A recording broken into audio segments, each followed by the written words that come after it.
I remember when the whole Shameless thing happened, and you were this, it's a heartthrob role. It's like I remember when John Stamos had Full House. I'm old.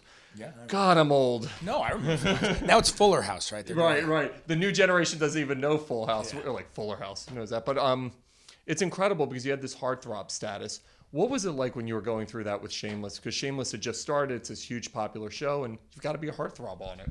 Yeah, it was interesting for me. I mean, I had just had my first child just before I got on the show, and so I was in like daddy mode, like nesting daddy mode, but playing this like heartthrob on TV. So it was very interesting. And it was the first time I was doing anything on TV that was getting noticed, and so it was the first time I was taking photos with fans at restaurants and whatnot. So it was just cool to me. I think it was one of those things where again, if no one cares, then no one cares, and it's kind of like, all right, I'm doing this, I'm doing that. But it was the first time that I felt like I was having an effect on people, and I really liked that I was just getting a response, and that people thought it was cool.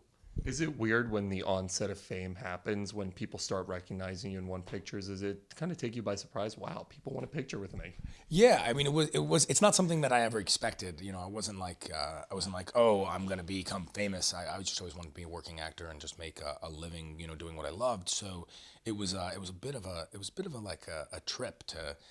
I mean, I remember the first time I came back to New York, and I was actually at a wedding, a friend's wedding, and we actually in Cape Cod of all places, and it was the night before the wedding. It was just right after Shameless had started airing for the first time, and I was with all my high school friends, and I was taking all these photos with people at this bar, and they were like, "Dude, you're famous," and I was like, I guess I don't know this. This is just I'd never experienced this before. I don't know what's happening.